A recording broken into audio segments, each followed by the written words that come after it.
to my soul. You're the only one. We're so excited to welcome you to the 8-Date series with the focus on trust and commitment with the chapter entitled Lean on Me. Lean on me when you're not strong, and I'll be your friend. Lean on me when you're not strong. That's kind of important when we're talking about trust and commitment. And it's no wonder that this is the title for the first 8 dates. It's the foundation of any healthy relationship, no matter if it's romantic, familial, professional, even personal. We need to have trust in our own selves. Have you ever thought about this? That you go on an airplane on a flight and you don't even know the pilot, and somehow you inherently trust the pilot. And we trust our fellow drivers on the freeway that their eyes are on the road and they're not on their cell phone. And we know when we get on the scale, it's not going to lie to us and it's going to tell us the truth. And the thing is, when you realize your family of origin, where you grow up, trust really develops in that environment. And I remember our kid, Nicholas, around, was he like maybe a year and a half, 2 years old? I loved throwing him up. And when I threw him up, he knew, he trusted that I would catch him. And you know what he would say? More daddy, more daddy. So when we have that trust in our relationships, we can say more honey, because we know we're going to catch each other. And trust acts as the glue to any of the relationship. It's the Parthenon pillars of our foundation to help us feel safe and valued and understood. And you know, commitment is a choice that we make every day, over and over and over again. Let me quote to you what John Gottman said. He said, choosing commitment means accepting your partner exactly as he or she is, despite their flaws. It means never threatening to leave, even if at times you might want to. It also means caring about your partner's pain as much as, if not more than, your own. If my wife is in pain, my world stops so I can listen to her. In a committed relationship, you will both stop the world to try to understand and ease each other's pain. This is partly why we get married, and this is partly why we love. We need each other, and we need to be needed by each other. True commitment is choosing each other over and over again, because ultimately what makes relationships work is the decision to make them work. Building trust isn't immediate. It's not about just the big promises, but it's the everyday little promises and actions that make us feel secure in our trust for one another. Is he consistent? Is he honest? Is he reliable? Are his eyes only for me? Does she follow through with what she says? Is she going to be there for me? Will she be mad or upset if I have authentic feelings and I share them? Will I be accepted for who I am, or will I be judged for my imperfections? We can show up as our authentic selves. I know that you'll be there for me when things are easy and when things are rocky and hard and messy. Some of us grew up in secure homes where emotional safety and trust was modeled well. Yet others have experienced a lack of trust, instability, disappointments, anxiety, suspicion, and emotional distance. It's kind of been that was my family. And I remember a story just to share. When I was a kid, I think I was 10 years old, I loved playing in the creek. And my mom bought, we were poor, and my mom bought us brand new shoes, and she said, don't get them dirty and don't go to the creek. My brother and his friends went to the creek, and I tagged along with them, and I made sure not to get my shoes dirty, and somehow I slipped in the mud. So I cleaned them as best as I could. I went home, and my mother looks at me, and she looks at my shoes. She goes, Puisuna, where were you? Putana, nowhere. Pesmatelida, tell me the truth. Puisuna, where were you? I said, nowhere. And in my mind, I had to decide, am I going to tell her the truth? So I told her, yeah, I went to the creek. And she goes, paf, I told you not to go. Go to your room. So you know what I learned there? I learned to trust that I can't trust being honest with her. And to cover something up when anything's wrong is never the answer. When we plant the seed of doubt or suspicion, we just enter into this downward spiral in our relationships. When we are offensive or accusatory or expect the worst in one another, we end in the realm of the greatest of communication killers. The way we do conflict, the way we manage money, the way that we share beauty and intimacy in our bedroom, if it begins to feel coercive or controlling, we can quickly enter into the toxic cycle where we have misunderstandings and an erosion of trust. Then when we do that, we feel, have you ever felt that you feel stuck, trapped, not sure if you can be honest, you start pretending, and you go along with the hurt and you don't say anything, because if you say something, you might make things worse. So underneath all the distress, partners are really asking each other, can I count on you? Can I depend on you? Are you there for me? Am I valued and accepted by you? The anger, the criticism, the demands are often underlying cries for help and reconnection. This call stirs our hearts to draw our partners back and to emotionally establish a sense of safe connection. That's what you want. We want connection. We want to be attached and understood. Through our many years of ministry, we've watched several wonderful couples move into this repeated cycle of distrust and emotional disconnection. When Dr. Gottman states in his research that the average wait time, the time for when someone notices something is wrong to the time where their relationship is getting any sort of help, you know what it is? 6 years. You know why 6 years, I think? Why? Because we're embarrassed or ashamed. We want to make sure people think we're okay, and we all need help. And really. that's a long time. A really great priest that I know, he coined this phrase, what is not revealed cannot be healed. Rebuilding trust after it's broken is possible, but it is challenging and requires both people to be on the same team, committed to healing our relationship. You know, our friend Dr. Stephen Muse, he tells us to catch it early. Don't wait. If that trust and that commitment is starting to erode, it's time to get help. And as a priest, I'm humbled to realize when people come before Jesus in their confession, kneeling and being honest without shame or judgment, knowing that we believe in a God who embraces us. Can you imagine having that same feeling for a spouse, that whatever we can share with our spouse, we're not going to be judged or met with discouraging remarks. So when we can stop fighting and pushing against each other and really address with clarity the patterns that are attacking us, is so helpful. So building a life in a trusted, committed relationship is actually good for your health.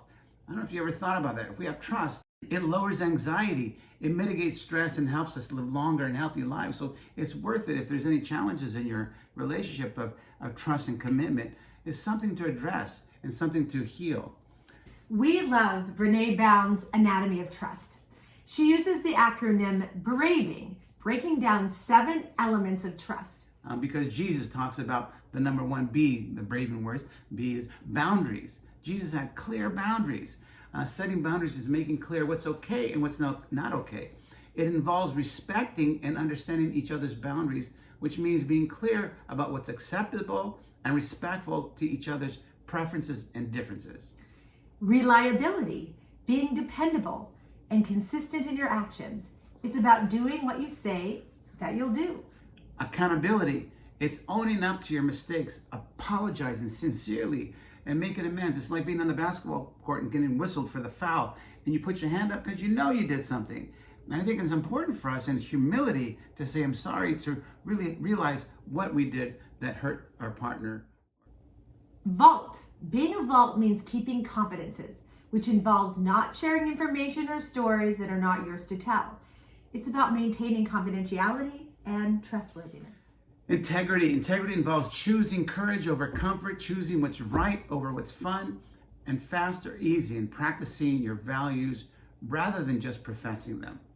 Non-judgment, creating a space where people can express their thoughts and feeling without fear of judgment. This means listening without criticism or correction. And generosity, assuming the best about one another's intentions instead of jumping to the negative conclusions. It's giving the benefit of the doubt and showing kindness even when misunderstanding arises. It's important to understand how we can be cultivators of trust. What am I doing day to day that invests in my relationship?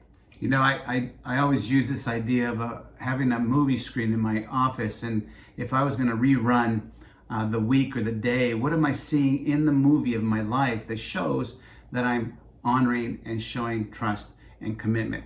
And can you imagine every day you wake up and you expect the best marriage, you expect to be committed, you expect to be loyal, and you expect to offer your love and grace to the spouse and to your family? Because you cannot be great if you're an athlete and you're not committed to running stairs or doing the exercise. You can't be committed and be a violinist if you don't practice the violin over and over. So we're going to be committed to develop a beautiful relationship intentionally, right, for this next 8 weeks and for the rest of your lives.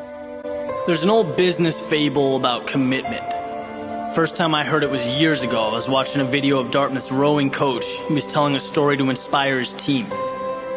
And basically in this story, there's a father, there's a son, they're sitting down at breakfast, and the son says, "Dad, I'm learning about commitment versus contribution in school, right? I'm trying to grasp it, but I can't quite understand the difference." Father thinks about it for a minute and says, "Look down at your plate. What do you see?" Boy says, "Ham and eggs." Father says, "Well, that chicken made a contribution to your breakfast. That pig made a commitment." He then goes on to tell his team to row like pigs. And that simple metaphor created a foundation for everything that's come through my life since then. Right? In anything we do, there's the option to go all in or to walk the line, to hedge your bets. And people so often leave or quit when something becomes difficult because there's another door they've left open, right? There's an easier way, an escape route. But let me ask you this. Do you think if it was a life or death situation, right? Say you needed water to survive, would you give up after looking for 3 hours and coming up empty-handed? Of course not. You'd keep looking because life depended on it, right? There's no other options available. Commit. And it's not until you do this that things truly begin to change, that progress is made at the highest level. You simply cannot tiptoe. You can't sneak up behind it. You have to own it, right? Go after what you want like the world is on fire, like your universe revolves around making this happen. I have never seen a lion walk up to a gazelle and hope that it falls over, right? It attacks it with everything that it has. Speed, strength, tenacity. That's what brings home the prize. That basic question, how bad do you want it? Well, if you're not willing to fully commit to dive into something, then that gives you a pretty good answer right out of the gate. If you don't immerse yourself in it, none of that really matters. Live how you need to live. Do what you need to do. Set your mind to your target and crush it. That is the only option. That video, and it really inspires me to really contemplate how to really be committed to continue to be committed to you. Not to take the easy escape route, to be fully committed, to be all in. I kind of like that breakfast metaphor where you said that the chicken was a contributor and the pig was. Did you guys like that? The pig, committed to that. So I want to commit. May we learn how to commit that way, like a pig gave his whole life, right? And we know that trust and commitment is holy work. As we grow closer to God, we mirror that closeness with one another. By our bathroom mirror, we have this little saying, and I'm going to read it to you as we end this segment. It's by Father Alexander Elkanivol, and he writes, "In marriage, the festal joy of the first day should last the whole of life. Every day should be a feast day. Every day, husband and wife should appear to each other as new extraordinary beings. The only way of achieving this is let both deepen their spiritual life and strive hard in the task of self-development." And in the liturgy, we're constantly reminded, let us commit ourselves and one another and our whole life to Christ our God. So if we see each other as Christ bearers, as we see each other as God's beloved, we're going to talk to each other differently when we're hurt or frustrated, and we can have that trust that we can bear one another's burden. So let's find a way as we continue the series to know that these are the anchors of our relationship, trust and commitment. And if you're doing well with that, the foundation's good, God bless you. If there needs to be some adjustment, we need to have the humility to say, okay, we're going to find ways to take them head on with love. Attend to those things. Attend to them. Thank you for your time. We look forward to the rest of the series. Enjoy.